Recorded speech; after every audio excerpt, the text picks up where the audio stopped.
Welcome, everybody, to our special edition of Remembering Science Fiction Television Shows of the 1960s and the 1970s. Today's episode is a special episode, and which is our 10th one, and it's going to be dealing with Space 1999. Very, very happy, super excited to have as my special guest star, special co-host, the man who played Controller Paul Morrow on Space 1999, Mr. Prentis Hancock. Prentis, welcome to the show. Hello, how are you? Good. I am so excited to have you on, Prentis. This is just, it's incredible. So thank you so much for being a part of this. It's very nice to be here. And I say hello from isolation in London. Total isolation, which is wonderful because I get all my food delivered by volunteers. So it's great. Oh, that's wonderful. We're all very happy that you're staying safe and, bearing up under this time. This is just such a, terrible time for us in the world and just the way everything is going. So it's just wonderful that we can take this time to come together, and fans of science fiction and fans of, television, to be together and unite. And for you to be a special part of this is really just means a lot. Thank you. So anyway, I just want to start by asking you, Prentis, about, how you became involved in Space 1999, and just, just to talk about that before we get, started. I was rehearsing another show called Spy Trap when I was called out of the rehearsal room to take a call, and it was my agent saying, "Can you get down to Pinewood Studios on Saturday morning?" Well, it's unusual to be called on Saturday, so I said, "Yes, of course I can." And so that's how it began. Just the one telephone. Always begins with a telephone call. That's amazing. And then the rest is almost like history, as you say, right? Well, looking back, it was I sat around with Sylvia and Lee Katzin, who had apparently been shown some of my work before I met him, and just talked about this show we were going to be doing in that week. Like it was beginning on Friday, I think. Wow. Wonderful, So really, everything just happened very quickly for you. I mean, you really literally got the phone call about the show, and then the next thing you know, you were being introduced, about the show, finding out all the details, and then the next thing you know, you were cast. It was a very busy year, actually. I mean, I had a very, very good year. I've been to Switzerland, to Austria with Wham, starring Robert Vaughan and Nari Dawn Porter. Oh, okay. And I did a show where I hijacked the top of a mountain as a sort of bank clerk. When I then disabled the cable car that led everybody up and down, and asked for a great deal of money for the release of the people at the top. Then I became myself in a sort of, I was a hippie and somebody else. And that was great fun. And it became 2 episodes because that sort of show was a half-hour drama on television, but only played in America with 22 minutes, I think, with all the breaks for commercials. And 22 minutes just wasn't time to tell the story. So it became 2 episodes. When we got back, I did a little more work on it at Elstree, I think. And it went out. And then out of that, on the back of that, I got the guest star in an episode of Colditz with Robert Wagner. And that led on to going up to Scotland to do the jump, which was an amazing feat done by Terry Walsh, who appeared in 99 too. And it was a jump. They had to go straight down through frame, 2 of them, one after the other, on a sort of rope of sheets we concocted. And they hit a ledge and then over the ledge and down the hill. And we did that that's where we swapped places with our doubles. We did the jump, like them. Then we ran all the way down the hill, which is, that hill you see Stirling Castle at the top of is quite long. And I get machine gunned at the bottom of the hill, so that ends. Awesome that you have such clear, vivid memories of doing that, though. And that was in 1973? Sorry? Was that in 1972, 1973? Yeah. Started this show in 73, I think, didn't we? Yeah. So it was Now, mostly. for Space 1999 fans too, there was a lot of Doctor Who fans out there, and you had actually worked with John Pertwee on Doctor Who in episodes. There's my space book. And this How are is you? my Doctor Who book. So I can answer detailed questions from both. What memories do you have about doing Doctor Who? I did the first Doctor Who, Spearhead from Space, and it was just a reporter asking questions. But at the last minute, strikes were happening all the time in this country at that time. You know, with the 3-day week was just part of it that we had to endure. And the BBC were on strike. So we just couldn't use the studios. So we were all sent down to Evesham, which was the engineering headquarters for the BBC to train their staff in. But it was also the place where the government apparently would go underground and continue being the government while they were locked down beneath subterranean style, beneath the ground to carry on working as a government, which formed an integral part of the story that Doctor Who, and it was John Pertwee's first one, an integral part of the story, he could go underground to join the government sort of thing, you know. So my memory was quite slight, but I mean, I did it. Now I worked with the director once before on something else, a story about a stag do. And it was, interestingly, it was John's first, and also it was the first one in color because we did it on film. So it was on color, in color. And that was quite a moment for the BBC to switch to color. So that was the first one. Then I did probably my favorite, Planet of the Daleks, which was with Brian Horsfall and others. And it's great fun. That was sort of quite curmudgeonly. And we all wore wigs in that one. And I seem to remember being quite hurt because quite often, because I got long hair, which is all my own, I always say it is my own. It's not a wig. And other people have said, come on, you know, casting directors are hopeless. So that was my introduction to Doctor Who. Then I did Space and did 2 more Doctor Who's afterwards. Yeah, I mean, Space 1999, I mean, it's amazing. Fandom has lasted. I mean, we literally, I guess, Space 1999, the first season began production in 1973. I guess it was in November of 1973, and then went until about March of 1975. So it was 15 months of the series being shot. And what was interesting about that too is those episodes were all filmed first before actually being shown on the network. So you knew you were doing something very special and something was being, that was being done in production. I mean, are there things that you could tell us about that time over those 15 months? Oh, yeah. 15 months we shot, except we had a 3-week holiday.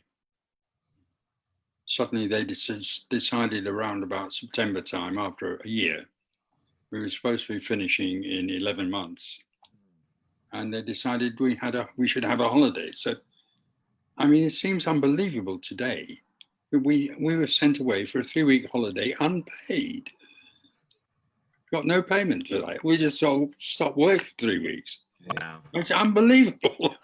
Probably not something that would happen today then. I don't think so. Not at all. Anyway, so we all went back to work and worked through to the following February or whatever. There's so many individual stories about it. I mean, we were on the 3-day week, which most of industry was. But because we were filming, we could substitute the electricity we use for cameras and everything from the national grid. Lou Gray was able to bring down his power from Birmingham, his own private power, you know. We carried on shooting 5 days a week because we could do our own power. And the only problem was this made problems with the monitors on the screens because the national grid was sort of one type of power, unit, and the Birmingham unit was a little different. So sometimes it didn't help the guys doing all the video stuff on monitor. There was monitoring being done because they used that as part of the communication system. Yeah. And I remember reading too that they actually had to have the align properly, or else when they would show it on film, what would happen would be there would be almost like static lines going through. Rolling bar was the horizontal black line goes right. Interestingly, sometimes the cameraman couldn't see it on the camera. You could only see it when you had rushes or dailies. Oh. And rolling bar. Yeah, that was probably, so we had black and white monitors. Now, from the moon, as at the time, the moon landing, you could see in color what was going on in the moon. But for us to convert it to color would have bankrupted the show, I think. Yeah. Would have cost a hell of a lot of money. So we did, black and white monitors are so small, didn't really worry us too much. Yeah, I think the fans would say that they loved it. Speaking of the fans, Prentis, I just want to just take a brief moment to say hi to everybody that's joining us today. We really appreciate you being on and taking this time to be with myself and Prentis as he talks about his ventures and his career, as well as in Space 1999. It's a very special time for us. What we are going to do is towards the end of our broadcast, we're going to do a Q&A for about maybe 10 to 15 minutes, and we'll open it up to questions. But for right now, we're going to just talk to Prentis about everything that went on in the show. But again, I will open it up to questions towards the end. And again, I just want to say a big shout out to hi and to everyone and thank you for joining us. It's very much appreciated. Very much. Prentis, so for Breakaway, the opening pilot, that you were saying too, it was Lee H. Katzin that had directed that episode. That episode went for about 6 weeks. Is that correct? And maybe even longer from what you were saying? Yes, Lee Katzin, I think, a great director, but he didn't have any qualms about shooting film. In fact, I think he got his rocks off shooting film. If you take a magazine, 1,000 Feet magazine lasts about 9 minutes, I think, or 11 minutes, about 10 minutes. He would shoot, how many extras we had, round the extras, giving them each a shot of 10 seconds, but every single one. Then all the secondary stars like Xenia and myself, Nick, 2 minutes on them. Then the stars, it was so much footage. It must have cost a fortune. And there was one time the editor came in looking a bit drained and unwell. He said, "I'm just throwing 40,000 feet of film out the back door." Wow. Yeah. So that was one reason why I think it went to 6 weeks. Difficult episode to get over the idea,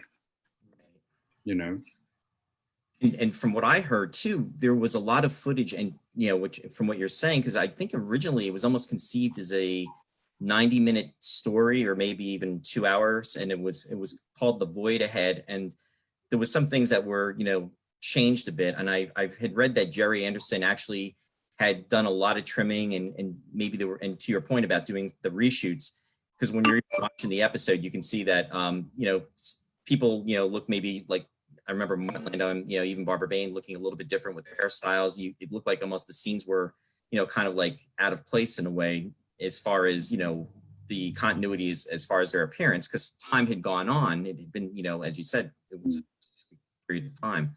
So there was definitely a lot that was done with that episode, but it was an incredible opening episode. I mean, I remember when it broadcast, it was in September of 1975, and in New Jersey, still do live in New Jersey, but it was closer to New York City. And Channel 11, which is WPIX, was doing this blitz where they were advertising about Space 1999 coming on, and you saw the incredible effects of the explosion taking place and the moon going out of the Earth's orbit, and it was just like, it was incredible. I mean, up until that point, I had pretty much Star Trek, and that was something that I'm a classic Star Trek lover to this day. But when Space 1999 appeared, just to see that, and the show that was going to be coming on, it grabbed my attention right away. And I've been a fan for 45 years. I mean, I'll be the first one to say it. I love the series. I love what you did in it. I loved the premise, and it's just something that it's amazing how real, it's brought up a lot of friendships, a lot of families together, and we're our own community. We are Alphans in that sense. So thank you for that. Okay, well, I can't answer for the length that it took. In the format we did it, it was to run 60 minutes, so it's an hour long slot, so it ran about 50 minutes. It was written by George Bellac, one of the top writers. So, I don't know whether it was meant to last 90 minutes or 100, but it lasted a long 6 weeks. Yeah. And he actually came back to do the third episode of the series, which was The Black Sun. He directed that, Lee Jackson, right? He's a super director. I mean, I liked him a lot. He liked me, or seemed to. There was one day I was at home and I was on standby till 1, I think it is. Where you're at home, but you're on call till 1 o'clock, then you can do your own thing. And I got a panic call about 12:30 from the second director saying, "Can you get down here quick?" Oh boy. Because he'd sort of asked for me in the morning, and I wasn't available, I wasn't there.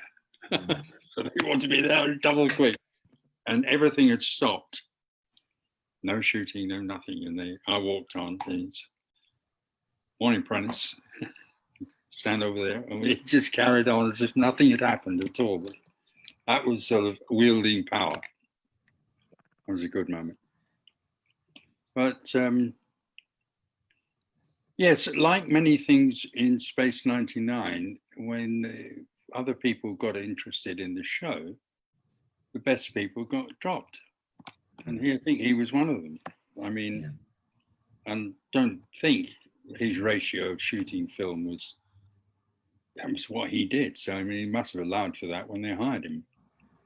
But because didn't he do Grand Prix? What's the long 24-hour race in France? You know what I mean? Yeah, and I'm not thinking Right, what it is. 2 hours each and change.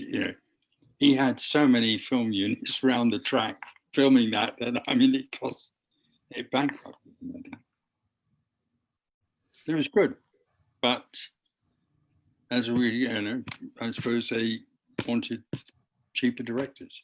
Yeah, and it's a shame too, because he really his the special feel that he brought to those episodes. I mean, especially with the pilot, was just incredible, and The Black Sun in itself was just an amazing episode. I mean, it was a great story. It was very deep, and just the whole premise of everything that was going on, and it was just all around, in my opinion, it was one of Space 1999's best episodes. Yeah.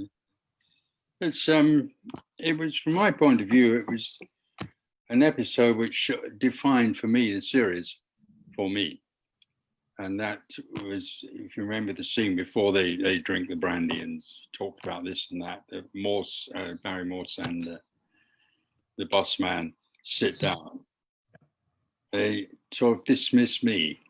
It would have been lovely to be part of that scene, even in the background. But they sort of, very nicely, because I think Barry said, "Oh, he's a good chap, and blah, blah." But it meant I was out, so I kind of knew my position. Like there was 3 stars, then there was me. But it defined me, I think, for the series. I thought, well, I'm never going to quite... I was never given the speciality of being second in command, really, with when I think about it now, because that can be a very important foil for the leading man, if he's got a second in command who's either always with him or always against him, Absolutely, definitely. So that was never written in. And there was one case where we were shooting, I can't remember, the meta signals, I think, were coming in from somewhere. Mm-hmm. And I sort of agreed with what was going on. And for some reason, the writer was on set and he said, "Why aren't you angry?" Which he shouldn't. I mean, I've never heard a writer giving notes to me. And I looked at him and said, "Why? It's not in the script. It's not, there's no indication that I should get angry at that point, because I played it, I think correctly, that one was always shoulder to shoulder with the commander." So, but these are little, I wouldn't even think about this sort of thing normally if it wasn't that there was interest still in the show. Right. From the public.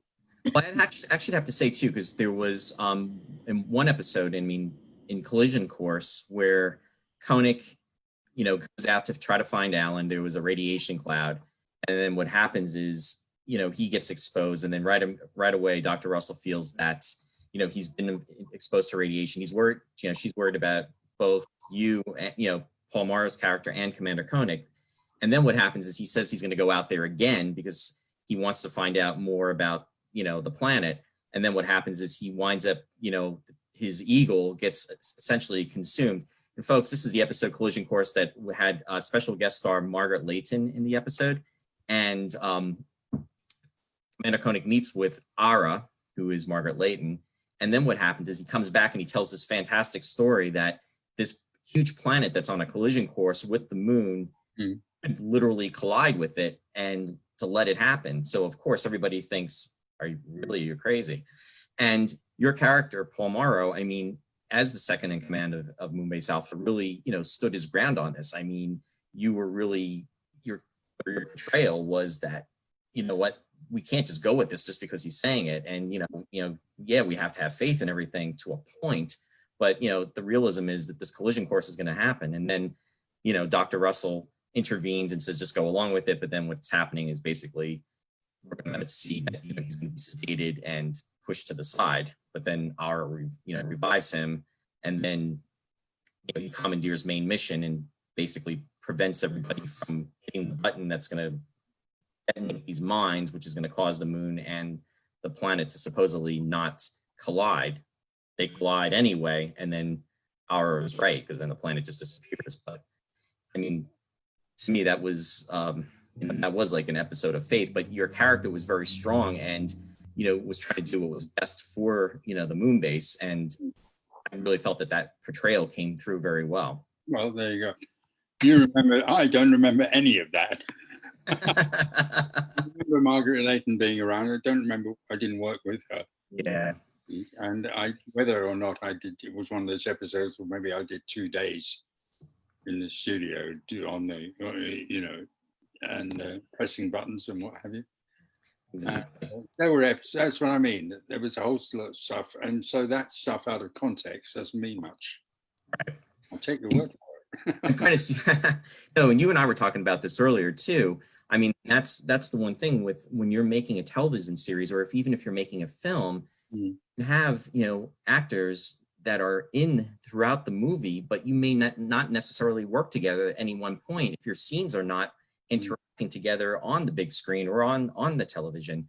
And just as I was referencing these scenes, and you're right, you didn't have the opportunity to work with her, and she did not have the opportunity to work with you. So then it goes by night then with that.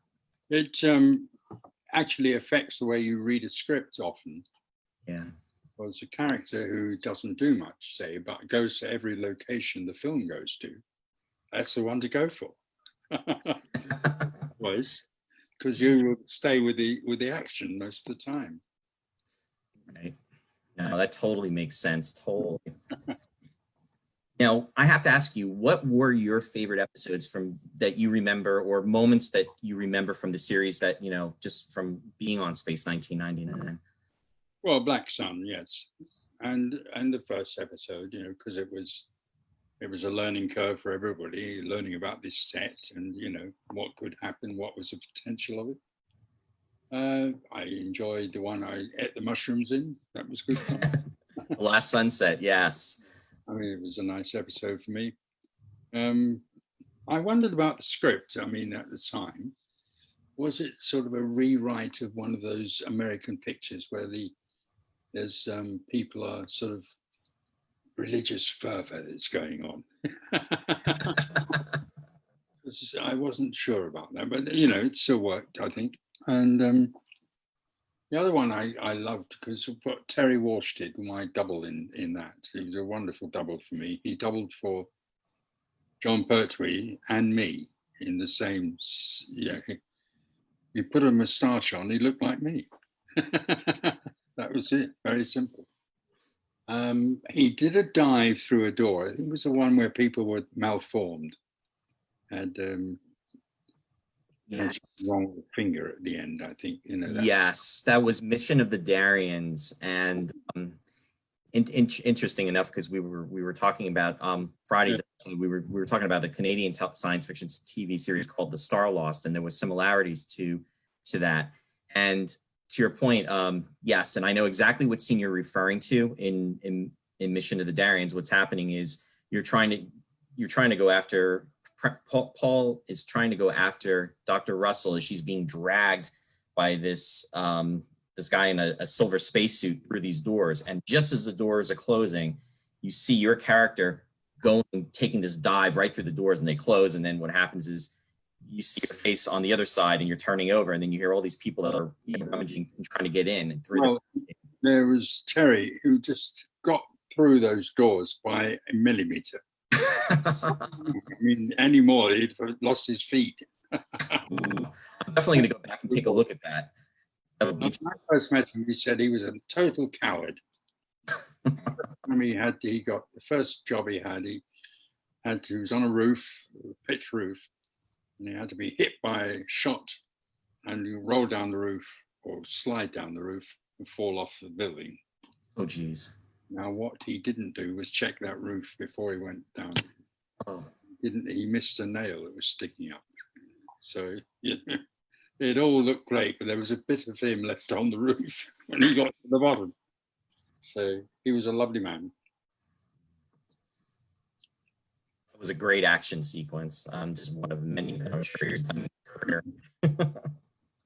Yeah, in fact, it's funny, you were talking about The Last Sunset. Now, that was one of the 2 episodes for year 1 that actually was filmed, I'll say on location, or because the Full Circle, which I know you didn't get the opportunity to do, that episode was filmed at Black Park, where it was outside. But in The Last Sunset, they have the buildings of Alpha set up, and I'm assuming that was done on the back lot of Pinewood, because it's set up where there's like rain coming down and everybody's like kind of dancing in the rain because you know the sun is shining and the rain is coming down and everybody's having a moment, because it's almost like the the moon is going to, in essence, be the new world. Yeah. So, do you have any recollections of that? Did they like essentially just have like how they had that all set up and everything? Well, it was what is Black Park? It's in Pinewood, is it? The back of Pinewood, is that Black? Yes. We were in Black Park, I think, then. Okay. We were outside. It was unusual. Usually didn't get further than L&M stage or the other stage, or we used 5 stages altogether, I think. L&M, 2 stages together with mutual dressing rooms. The main mission setup was set up permanently on L stage or M stage, and the one next door was L stage or M stage, and that was that week's Planet Surface. Then we had two smaller studios at the back somewhere. One did back projection and a lot of work with the monitors. And sometimes it took about a minute, apparently, to get going. There was action, there was this, and there was monitors, and there was that. And hello, can we start now? Yes, action. So good fun. Really, I mean, there was a lot of moving parts with this series because it was not just a regular series, but I mean, you had all the technical equipment that was being utilized, and to make part of it was in actuality real, in the sense that, you know, the video monitors, and what have you, and the electronic equipment. In regards to the set, Prentice, one set I have to ask you about is the set from The Guardian of Paris. And that was the one with when Catherine Shell guest starred in the episode. I mean, do you have recollections of that set, how it looked and everything? Well, we were sort of outdoors, were we? With what was it, false sunshine? Yeah, it actually had like those white balls. It was almost like there were these balls all over the set. Sort of play area, wasn't it? Where everybody sat around in bikinis and all that. Yes. Or the artificial sunshine. That was all. Yeah. Yeah, the sets on the series were incredible. The Eagle, I mean, that had to be, I mean, that was very large. Any memories of that as far as, just going through it and the way it was set up and what have you? Clifton and I went over to Bray one time to watch some filming of the Eagles. And it was fascinating. I mean, they had one which was about 13 feet long, the main one. Then there were lots and lots of little ones, which, they did all sorts of things with.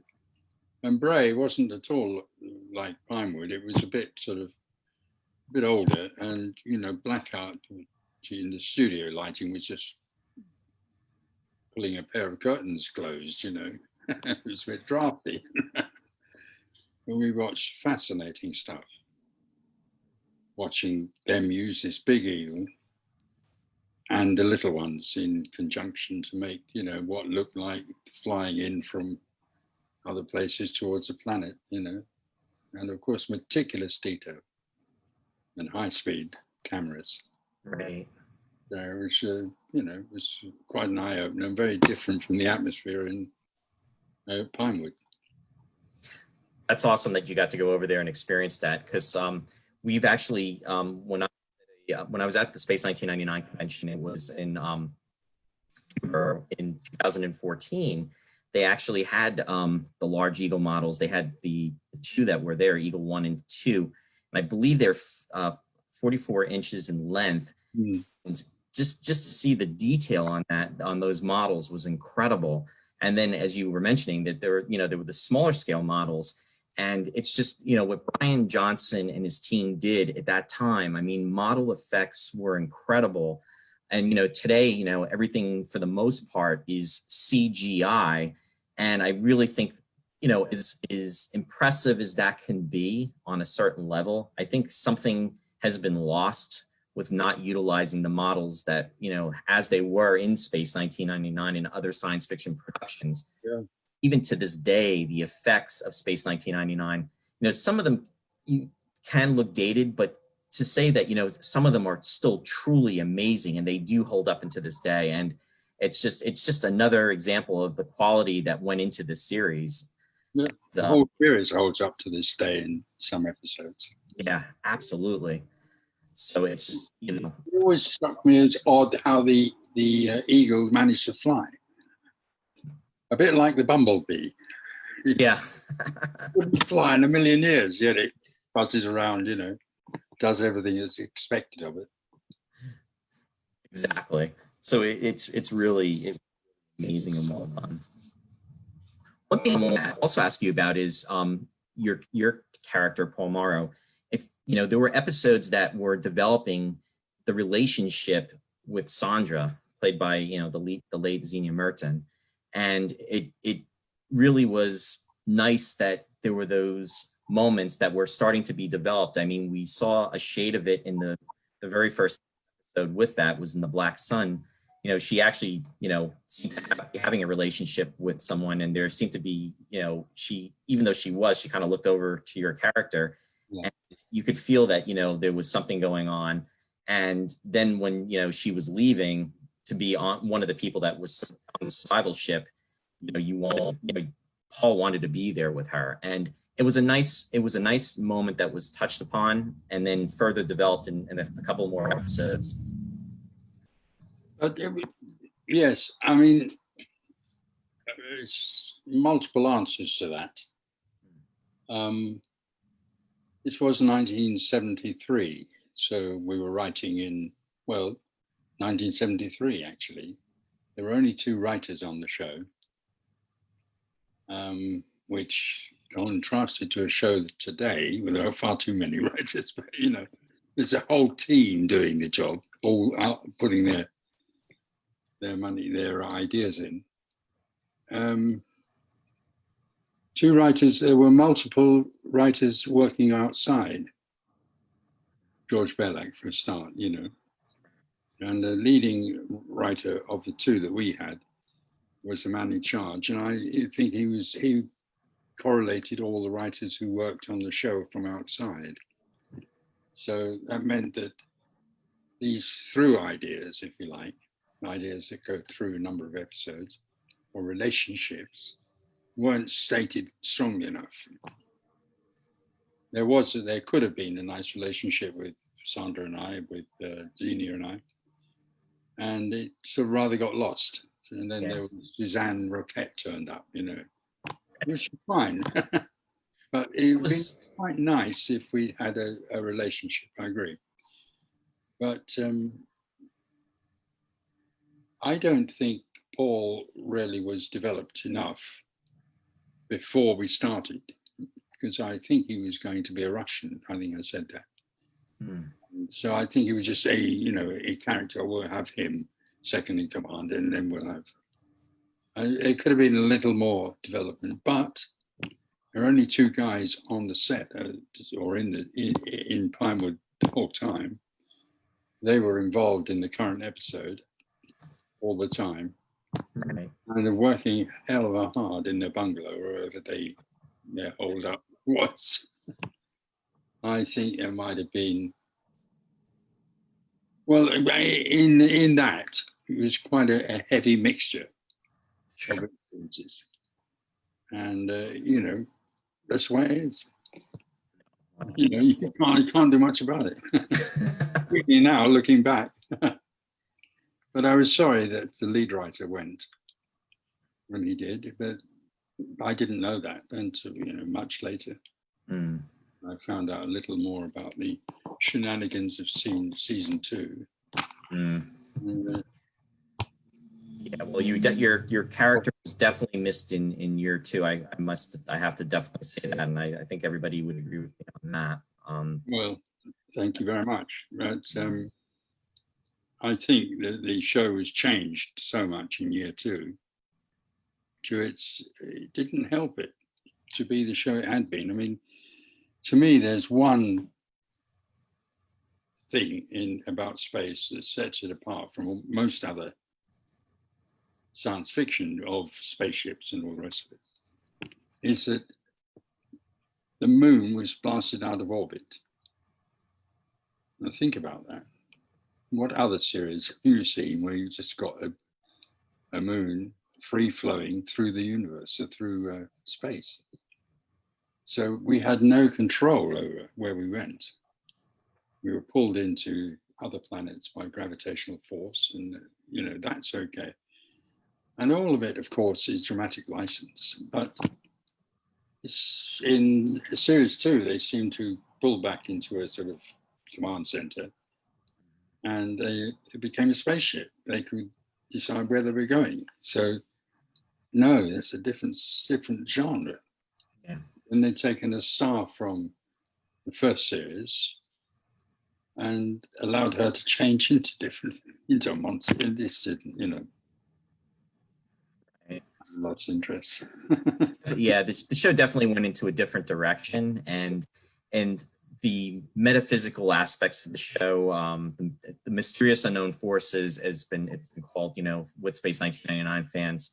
I mean, that whole premise of that, or the underlying issues of that tone of the series, was definitely felt throughout the entire series, and it was something that made Space 1999, in my opinion, very unique, especially in the first season, because it was just an element. It felt like the galaxy, or you could even say the universe, was a really big place. And you know, here's our moon that's just like wandering through it. And it was not like a spaceship where, you know, they were in control of their own destiny. It was you know, they were just having to deal with what they were having to deal with, and you know, every type of, you know, episode. a good point. We weren't a spaceship at all. We were, if you want to, what were we? We were like a power station. Everybody had lots of room to work in, and most of the time we're sitting watching dials. Nothing much is going on. Yeah. You know, just whoops. Getting a bit hot in that one, we get it down a bit. This set the tone. You know, it's space. We weren't all cramped in a little, you know. And Barry Morse, of course, was the linchpin for the metaphysical stuff. His character was incredible as Professor Bergman, and I wonder where Jerry went. Why he didn't? Maybe he did fight more for what the original idea. Because I don't know whether he got outclassed or outbid by other people. He didn't seem to have any influence on the transition to Series 2. Not in the way he had, I think, in the first series. And he didn't have Sylvia either, so right. I didn't involve myself at all. I just, these are what I thought over the years, I suppose, since. Yeah, the dynamics of the series definitely changed because she was not a part of it. And how was it? What are your recollections with working with Sylvia? As far as she really was more involved, from what I've heard, with the actors on set than more. Yes. Jerry. Yeah, I mean, Jerry was, I suppose he was executive producer. I don't know the term, but he had an office somewhere. Sylvia was really involved with presentation, costumes, and how we looked. But not to any sort of suffocating degree or anything. I mean, she was always there, always available when I had to go into hospital for an operation as a result of having a growth in my neck. She was the one who said, you know, I can get you a second opinion. I mean, you know, go and see her, man. And, you know, she was very helpful. And they really nice. in the hospital, you know. Yeah. It's a wonderful card. And in fact, we had such a party in my room in the hospital. The matron turned up and threw everybody out. The champagne was flowing. So I recovered very quickly with the neck. I think you were. It was during the time that the episode "The Infernal Machine" with actor Leo McKern was being filmed, and you were missed in that episode. Yeah. Gary Walburn was was playing a character by the name of Winters.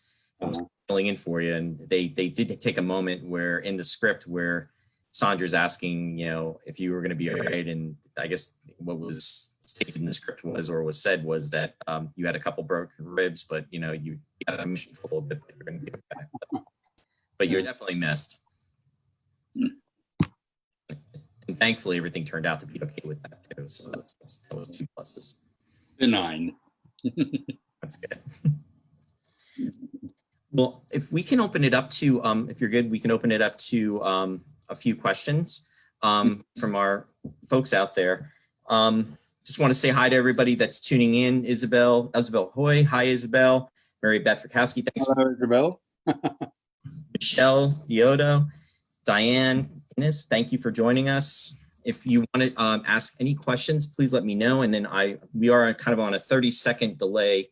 So, and I have 2 questions that are coming in. One is from Sue, and she's saying, Roy, can you please ask Mr. Hancock if he had any input into his character development or the storylines in any of the episodes? That's her first question. The second question is just curious, wondering if he can comment why his name is spelled Prentis. Wait, I guess she's asking the way you spell your name. Well, I spell my name the way I was given it. Yeah, that's an easy one. It can be spelled in a number of ways. When I first came to London, I looked it up in the phone book. I was looking at Prentis, and I found it was spelled IFF, which is the old way of spelling IS. So in Scotland, it's ICE normally, but I mean, it is actually a maternal grandmother's name. I see. which I have. And again, in Scotland, you can have surnames and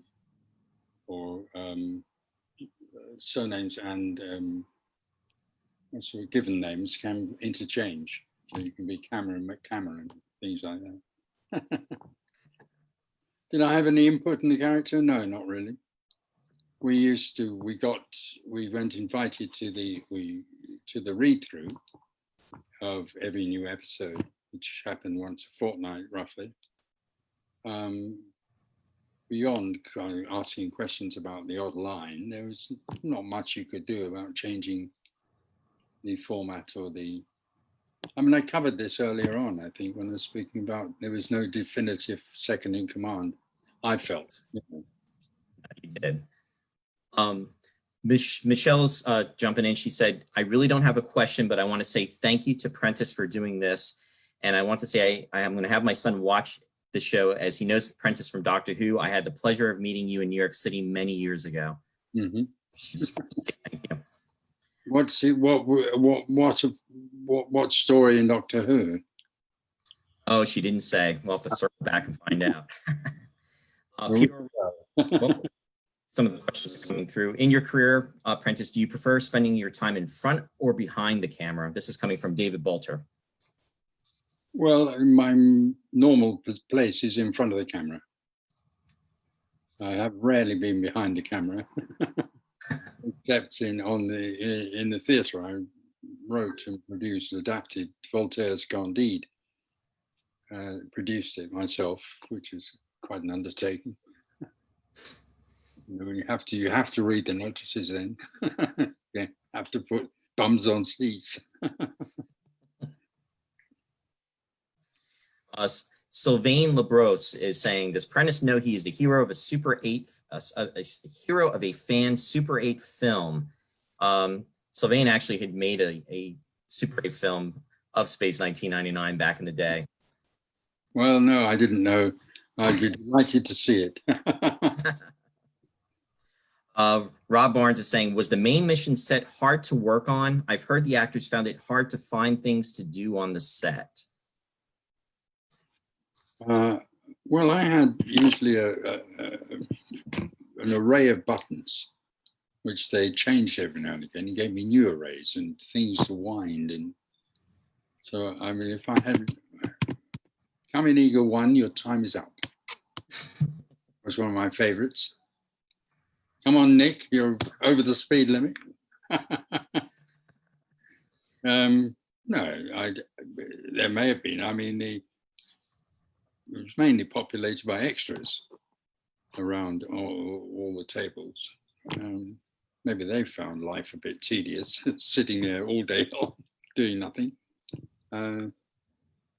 No, we, usually had something to do. Oh, and Michelle is commenting back. Her son Mark has seen The Spearhead from Space and The Planet of Evil. Mark is also watching this stream as well. So those were the episodes that he had seen. Well, you could also look out for Planet of the Daleks, which I bomb everybody, I blow everybody up, and Rebot's Operation, where I played the sort of sheriff of a planet who has all power in his staff, long before Star Trek, not Star Trek, the other thing.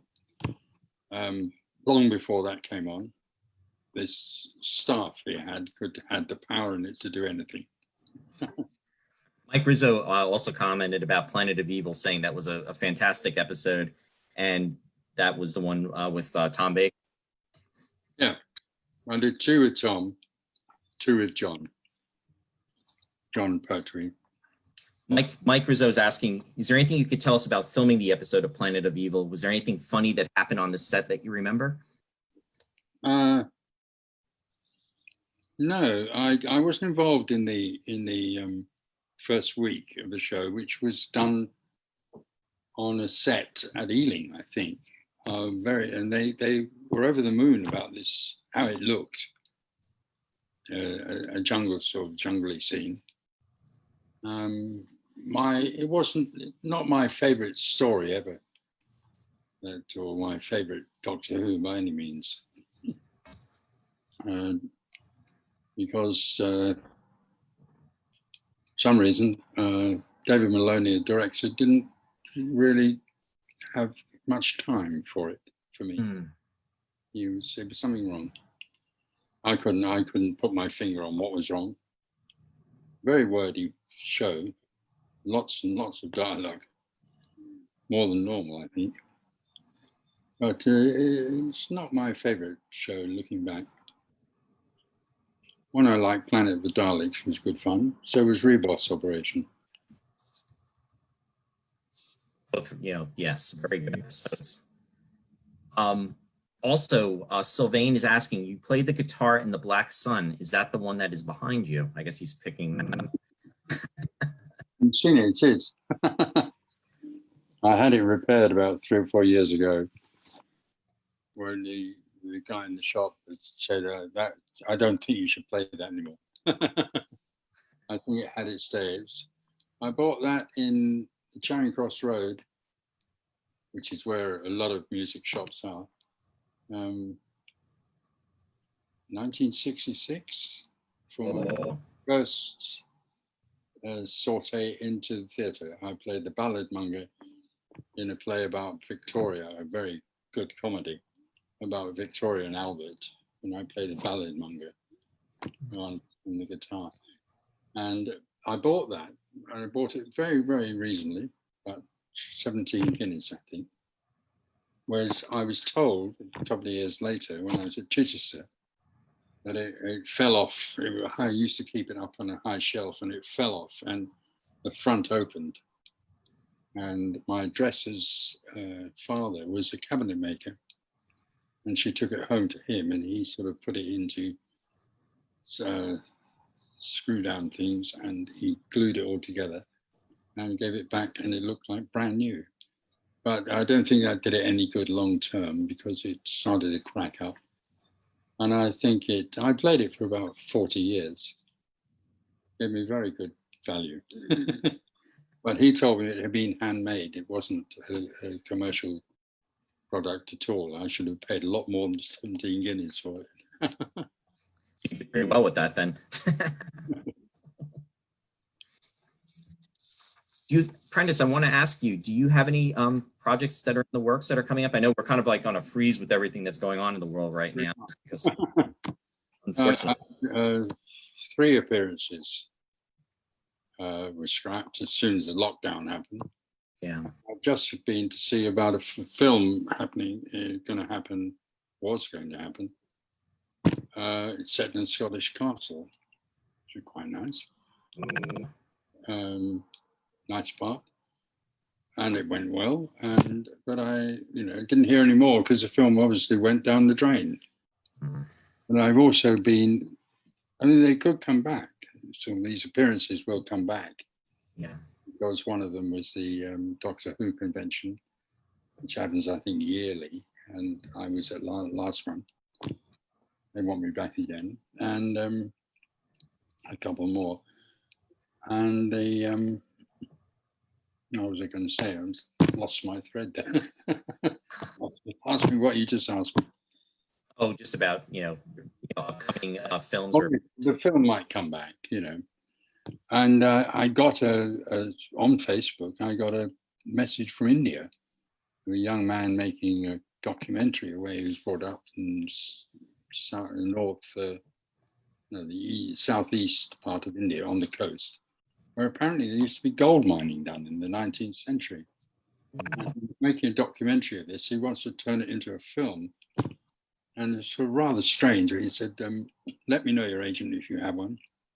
I've got 2 films to do before I do this one. So, can't be bad. So you never know. So 2 films possible, and 3 appearances to date. It's quite a busy year so far. Because they're thin on the ground now, work. I want to ask you, Prentis, Bob Mack is commenting, if you would have it considered maybe about writing a book, maybe your memoirs. Is that something you thought about? Funny you should say that. I decided if there was a time to write a book, it was now. So I looked out the original thing I've got, which is sort of 40 pages. But I never got past the childhood. And so the childhood is means quite a lot, because I'm in it at the moment, the 75th year of anniversary of victory in Europe. And it's on the box, and all day long there are films and documentaries of it. And of course, I was outside Buckingham Palace when that was announced. It's my first memory. I was just under 3. I was on a sailor's shoulders. I think it was my Uncle Ron, who had built me a rocking horse while at sea, and he came with it one day. And I had a gas-filled balloon on a string, which was floating above my head. And I was told consistently to wrap it around my pinky, my little finger. And I didn't. And then suddenly Churchill came out on the balcony, and I went, hey! I just was not allowed another gas balloon. But I remember, that's all I remember. But I remember the name. Very vivid memory, though. I mean, it's amazing how things, some things we remember from when we were, kids, and things just really are so impressionable. Oh, I have a question. Margaret Puguglia. Sorry, Margaret, I know I'm probably botching your name, and I apologize for that. If you could play, Prentis, if you could play any character in any movie theater or any film, who would that character be? Anybody anyone you would ever want to play? I don't know. Yeah, that's a tough one. I used to say, almost anything that.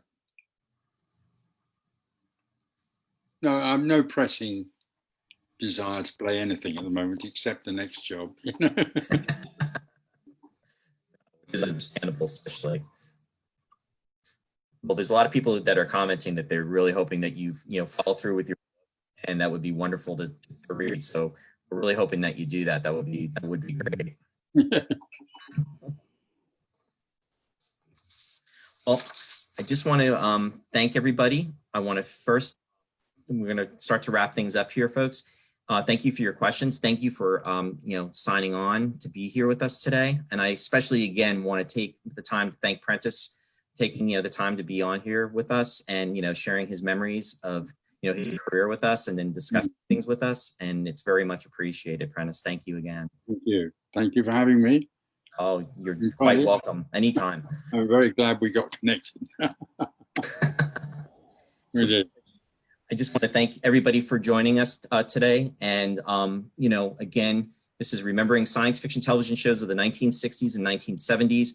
We were doing a special edition today, for the time, because Prentis is in the UK. So it is 9:00 p.m. there right now. Actually, it's 10 o'clock. So we are about 10 after 10. So that we adjusted the time.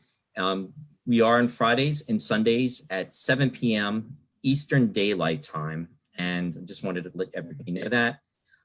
Please also, if you have the opportunity, we deal with television, science fiction television of the 60s and the 70s. Sci-Fi Distilled is on Wednesdays at 7 p.m. Eastern Daylight Time. Michael Rizzo and Mary Beth Rakowski will talk about science fiction of the 1980s, 90s, and beyond. So definitely check them out. They will be on this Wednesday at 7 o'clock. We'll be back on Friday at 7 p.m. then. So please, everyone, just stay safe. I know there's a lot of frustration out there with everything that's going on. And I'm just so happy that we can bring people together and, just take time and a breakout to enjoy, talking about things that we enjoy and, reflecting about, television shows of the past, especially Space 1999. As everybody knows, Space 1999 and Star Trek, and Mary Beth always says, all roads lead back to Star Trek. But Space 1999 and Star Trek are very close and dear to me because I've met so many wonderful people, yourself included, Prentis, and the relationships and almost a sense of family that have been brought upon from these two shows. I mean, the shows themselves are very special, but people that are a part of it, I mean, it's very meaningful, and it goes back many, many years. Some of my closest and dearest friends, that I have today, and even, back, from years ago, have been made from, meeting, from these shows. So it's very special. And I just want to say thank you to everybody. Please stay safe and healthy, and we'll see you next time. See you here in 21, won't we? Yep. And yes, and just to point out, I'll just put that out there too. The next Space 1999 convention, Destination Moonbase Alpha, is slated to be in 2021. Prentis, one of the comments was, hopefully, if you're going to be in attendance there, maybe you could even play, again, as you did in the Black Sun. That would be great, playing the guitar. I think so. I gave up playing. I just stopped playing about 4 years ago. But we'll see. Take care, everybody. God bless. Bye-bye. Goodbye. Bye-bye. Let's see.